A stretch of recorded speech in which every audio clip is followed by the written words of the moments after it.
Assalamualaikum warahmatullahi wabarakatuh. Sebelumnya terima kasih banyak kepada Bapak Dr. Ibhan, SEMSI, selaku dosen pengampu mata kuliah Manajemen Sumber Daya Manusia kelas C, dan izinkan kami dari kelompok 13 untuk mempresentasikan hasil diskusi kelompok kami dengan materi di chapter 16 yang berjudul Safety, Health, and Risk Management. Keamanan, kesehatan, dan keselamatan kerja. Baiklah, yang pertama ada keamanan dan manajer. Mengapa keamanan itu penting?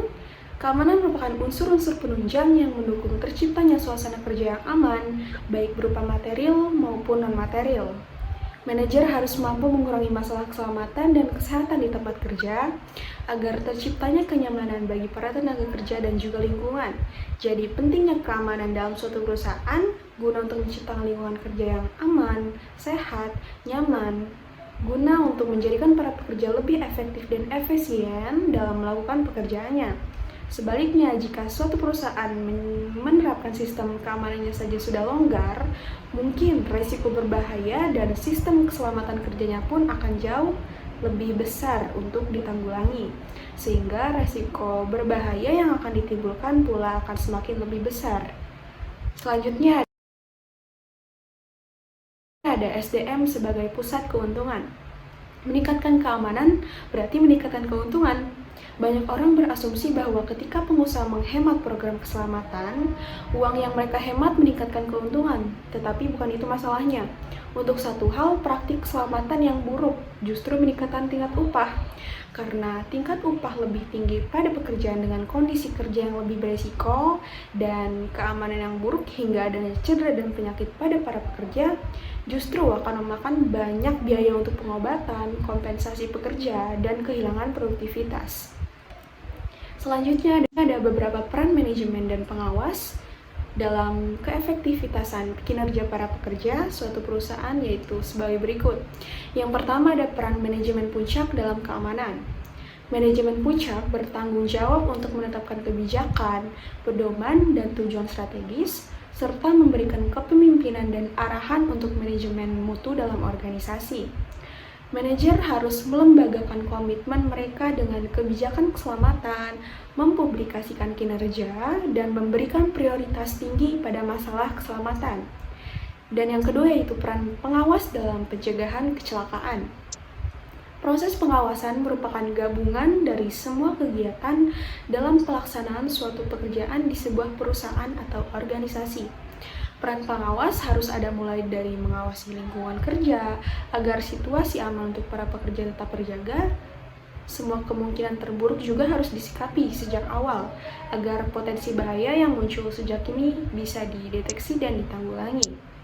Baik, di sini dengan saya Muhammad Rasin dari Bramantio. Di sini saya akan meresum penjelasan dari rekan saya yaitu Sabta Zakia.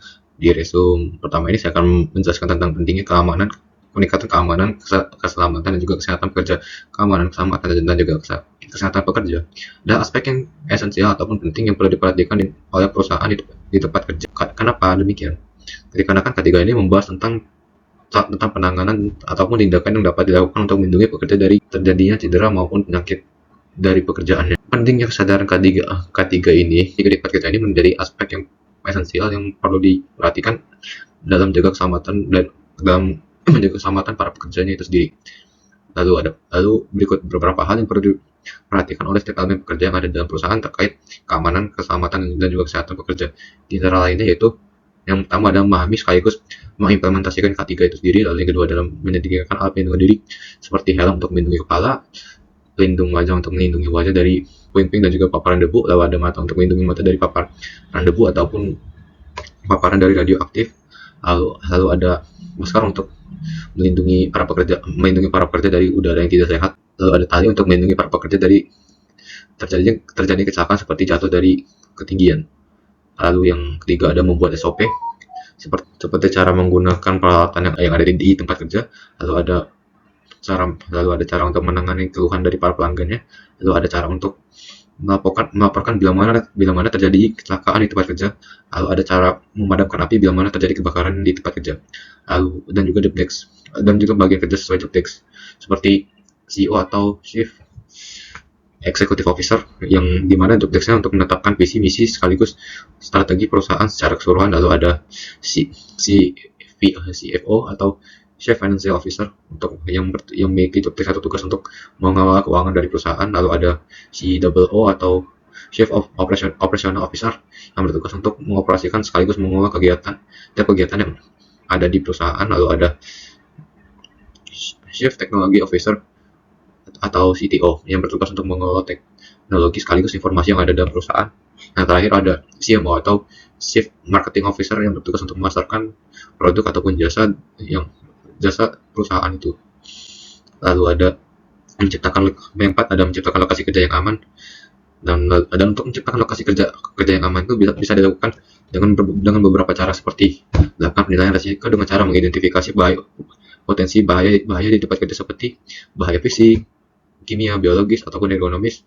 Hal yang kedua adalah menyediakan peralatan dan juga perlengkapan yang aman demi memastikan semua peralatan dan juga perlengkapan dalam kondisi termaintenance dengan baik. Lalu serta juga memberikan pelatihan tentang cara penggunaan dari alatnya itu sendiri. Lalu juga ada menjaga kebersihan sekaligus keteraturan di tempat kerja, seperti bersihkan tempat kerja dengan rutin dan juga membuang sampah sesuai pada tempatnya. Lalu memastikan area kerja memiliki ventilasi yang baik dan juga pencahayaan yang cukup agar para pekerja tetap mendapatkan oksigen dalam melakukan pekerjaannya. Lalu ada melengkapi fasilitas kesehatan seperti P3K, lalu ada obat-obatan ataupun tenda rumah sakit kecil yang bisa digunakan bila mana terjadi kecelakaan oleh para pekerja di tempat kerja. Lalu yang keenam ada maintenance peralatan pendukung kerja seperti komputer, lalu juga ada printer yang biasa digunakan untuk mencetak file ke dalam bentuk kertas. Lalu juga ada telepon yang paling sering digunakan untuk melakukan komunikasi bila mana pekerjaannya itu memerlukan komunikasi melalui telepon. Serta juga peralatan mekanik seperti alat tulis, kursi kerja, dan lain-lain. Selanjutnya ada pencegahan tindak tidak amanan dalam bekerja. Mungkin mayoritas ataupun sebagian dari kita sudah tahu bahwasannya biasanya kecelakaan di tempat kerja itu disebabkan oleh dua hal, yaitu tindakan atau praktek yang emang tidak aman ataupun lokasi tempat kerjanya itu sendiri yang emang tidak aman. Namun berikut ada beberapa cara atau metode yang dapat digunakan untuk mengurangi kondisi tersebut bisa terjadi.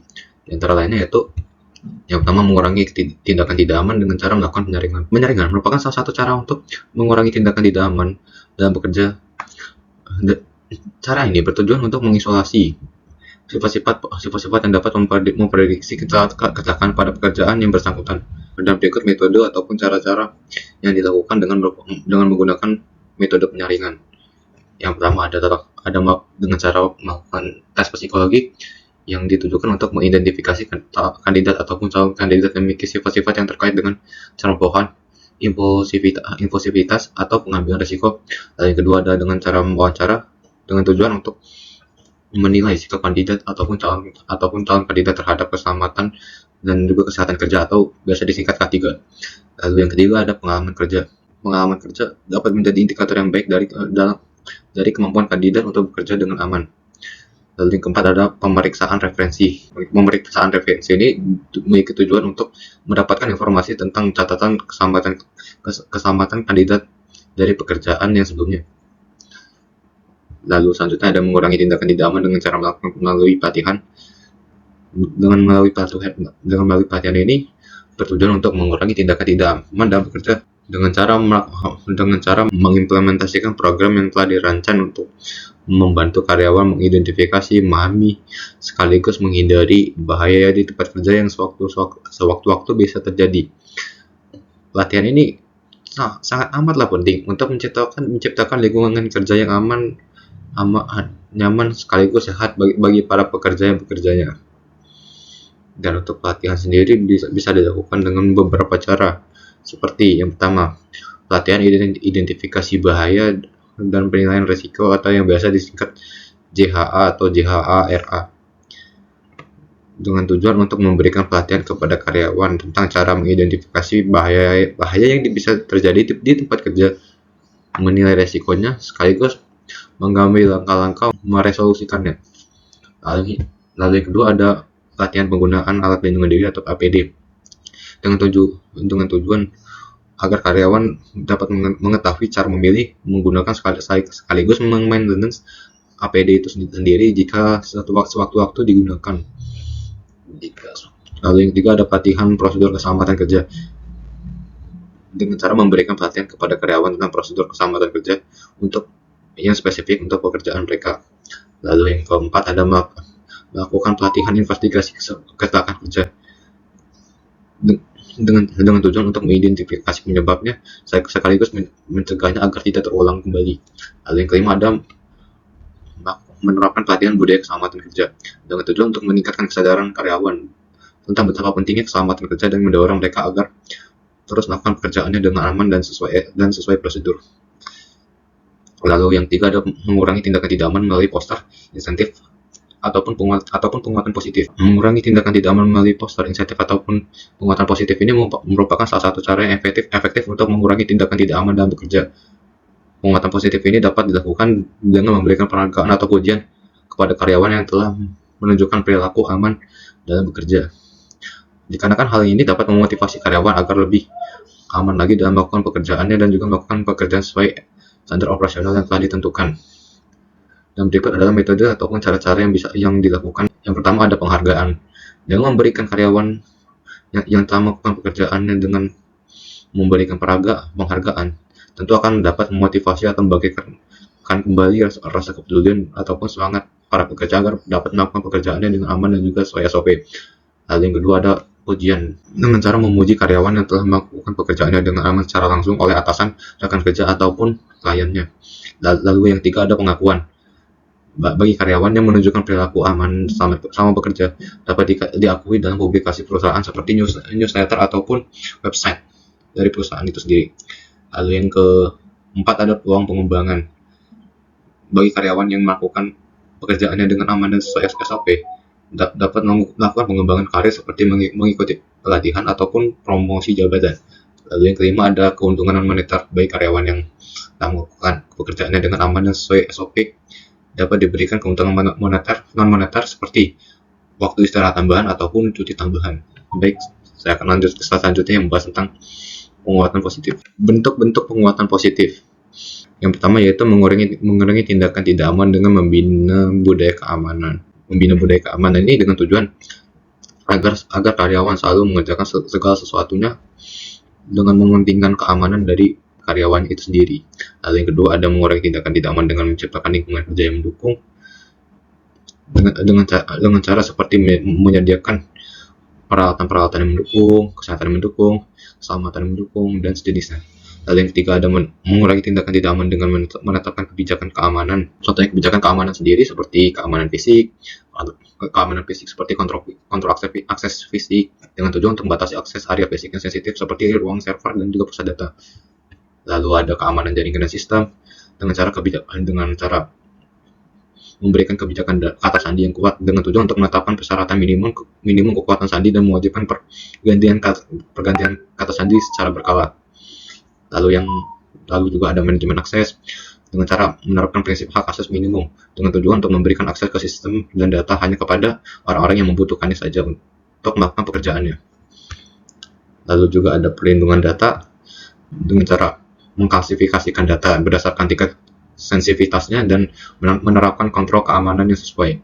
Lalu yang terakhir ada tindakan tanggap darurat dengan cara menyusun rencana tanggap darurat untuk merespon insiden keamanan bila sewaktu-waktu diperlukan.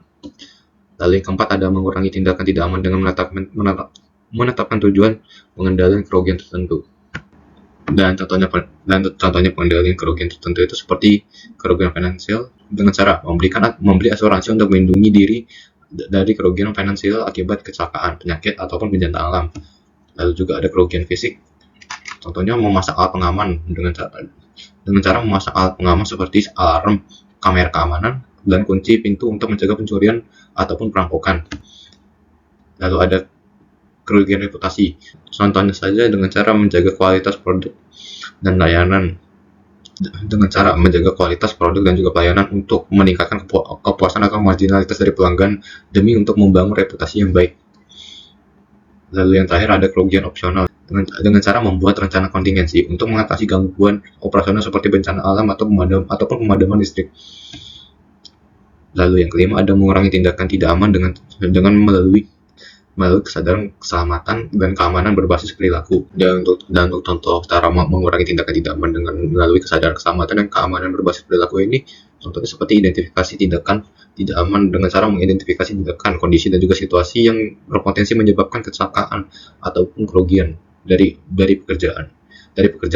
Yang kedua ada analisis perilaku dengan cara mempelajari faktor-faktor yang mengaruhi perilaku karyawan seperti pengetahuan sikap dan juga norma sosial di tempat kerja.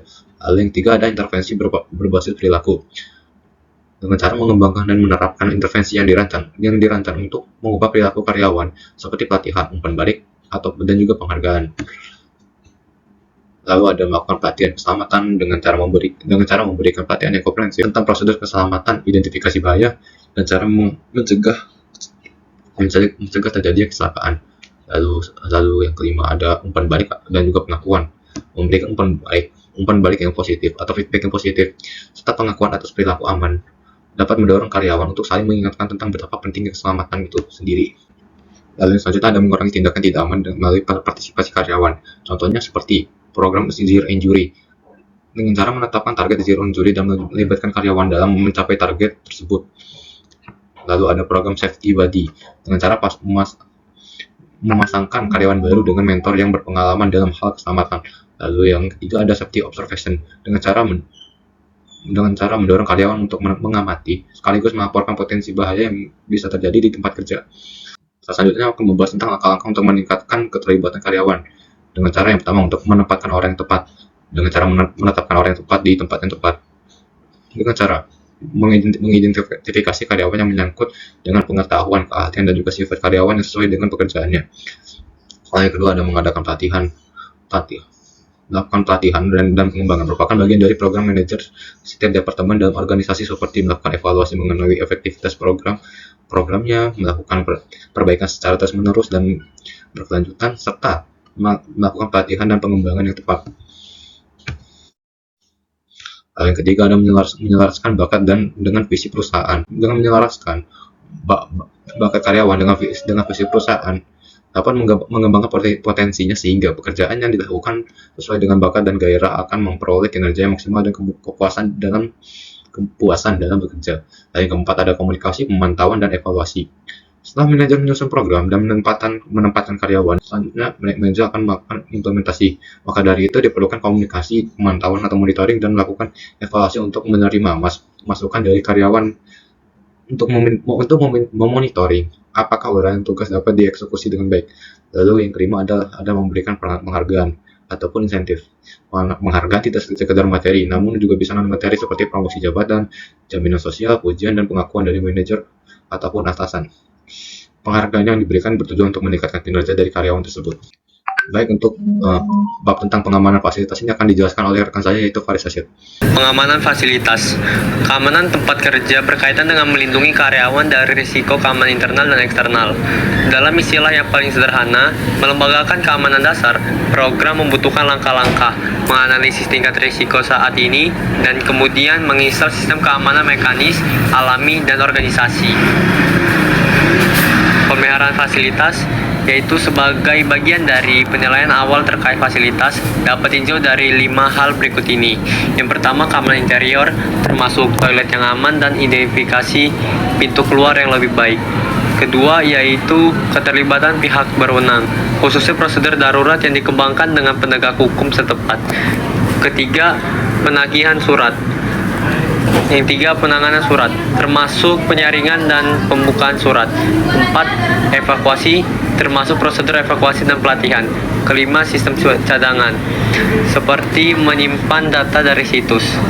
Setelah menilai potensi tingkat risiko saat ini, manajer kemudian beralih ke keamanan yang memanfaatkan fitur alami atau arsitektur fasilitas untuk meminimalkan masalah keamanan. Keamanan mekanis yang digunakan sebagai pemanfaatan sistem keamanan seperti kunci, alarm instruksi, sistem kontrol akses, dan sistem pengawasan. Kualitas keamanan. Pimpinan juga membutuhkan rencana untuk kelangsungan bisnis jika terjadi bencana. Maka dari itu, manajer dapat menunjuk area aman dari situs web perusahaan untuk komunikasi karyawan darurat, mencantumkan hal-hal seperti jam operasi yang diharapkan, jadwal pembukaan fasilitas, dan lokasi kerja alternatif. Selain itu, pemeliharaan fasilitas juga berguna untuk mendirikan pusat komando dan mengidentifikasi karyawan yang dianggap penting jika terjadi bencana, termasuk tanggung jawab untuk masing-masing. Baik, jadi kesimpulan dari materi ini adalah penerapan keselamatan dan kesehatan kerja serta resiko manajemen sangat diperlukan karena merupakan bentuk upaya untuk menciptakan lingkungan kerja yang sehat, nyaman, dan aman sehingga dapat mengurangi probabilitas kecelakaan kerja atau penyakit akibat kelalaian yang mengakibatkan demotivasi dan defisiensi produktivitas kerja. Penerapan keselamatan, kesehatan, dan resiko manajemen juga harus memiliki prosedur yang benar yang harus diikuti sesuai dengan peraturan perundang-undangan karena apabila tidak terlaksana dengan efektif, tentu akan memberikan dampak buruk terhadap perusahaan dan karyawannya itu sendiri. Baiklah, sekian presentasi dari kelompok kami. Jika ada kesalahan kata kami mohon maaf. Wassalamualaikum warahmatullahi wabarakatuh.